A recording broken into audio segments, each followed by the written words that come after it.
এখন সব তো ভয় ঘরের ভিতরে, সবাই তো ফেরারি আসামি, কথা বলে ঠিক না বেরি, সবাই মারছে ফেরারি আসামি, তখন সবাই ভয়ে কাঁপছে। এদিকে কাবা মূর্তিতে ভরা, কাবা কি ভরা? আল্লাহ বলেন মূর্তি এখন অবসরণ করতে হবে। কি করতে হবে?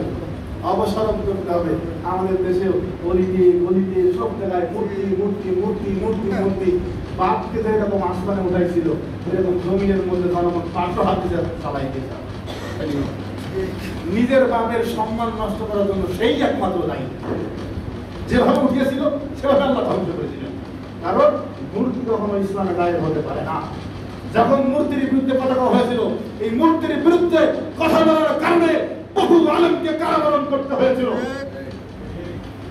মধ্যে ইসলাম হারাম। আল্লাহ নবী মক্কা বিজয় করতেছে প্রথম যে কাজ করছিলেন, মক্কা শরীফের ভিতর থেকে সমস্ত মূর্তিগুলো ভেঙে তছনছ করে দিয়েছিলেন। সেই মূর্তি প্রতিষ্ঠা করেছিল, সেই মূর্তির বিরুদ্ধে কথা বলার কারণে শত শত আলেমকে গ্রেফতার করা হয়েছিল, কারাবরণ করা হয়েছিল। এজন্য বলা হয় রাখে আল্লাহ মালিকে, বিজয় আল্লাহ দিলে কে ঠেকাবে? সম্মান আল্লাহ। এখন সেই কাজ হচ্ছে, এখন হবে না। এজন্য আমার মন খারাপ করলো। সব থেকে বড় খুশির কাজ এটা হয়েছে যখন দেখেছি ঘাড়ে ধাক্কা দিয়ে মূর্তিগুলো ভাঙছে, তখন মনটা খুশিতে ধাক্কা হয়ে গেছে। তাহলে তো ইসলাম হারাম না, এই অন্যায় কাজটা কেন বলি? তাই আমার তখন আল্লাহ নবী যখন সমস্ত মক্কার লোক সালিম কাবার পানি হয়ে গেল, সবাই ফেরাই আসান, সবাইকে বলছে এখন তোমরা আমার কাছে কিরকম ব্যবহার আশা করো? কে বলছে?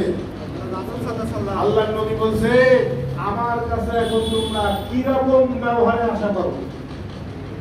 সামনে হত্যার আসামি, সামনে ফাঁসির আসামি, সামনে কেউ ভাইকে মেরেছে, কেউ খুন করেছে, আল্লাহ নবীর গলায় গামছা দিয়েছে, আল্লাহ নবীর মাথায় উঠে নাড়ি ঘুরিয়ে দিয়েছে, আল্লাহ নবী তায়েফে রক্তাক্ত করেছে, সব মানুষ সামনের পাবে। এখন কি করতেন আপনি? আপনি দেখতেন না আপনার বাপের খুনি আপনার সামনে, আপনি কি সময় খাইলেন ধরে?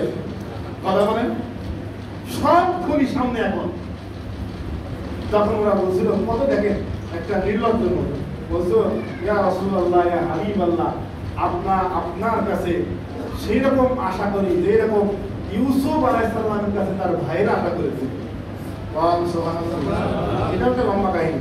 ইউসুফের 12 ভাই 11 ভাই ইউসুফকে হত্যা করে ফেললো। দেখে যখন ধরা খেয়ে গেল, বলছে আমরা এখন নিজের ভাইকে ধরা খেয়ে, তাও বলছে যে আমাদের একটা ভাই ছিল খুব চোর, ও চুরি করে এখন আটকা হয়েছে।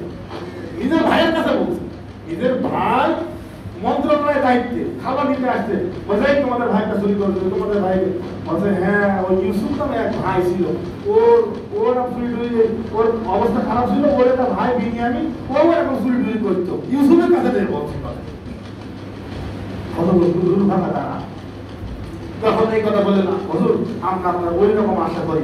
আল্লাহ নবী বললেন লা তাসরিবা আলাইকুমুল ইয়াউম ইয়াগফিরুল্লাহু লাকুম ওয়া হুয়া আরহামুর রাহিমিন। শোনো, আমি মুহাম্মদুর রাসূলুল্লাহ বলছি, তোমরা আমাকে মক্কা থেকে বের করে দিয়েছো, গলায় গামছা দিয়েছো, আমার রক্তাক্ত করেছো, মাথার উপরে উটের নাড়ি ভুঁড়ি চাপা দিয়েছো।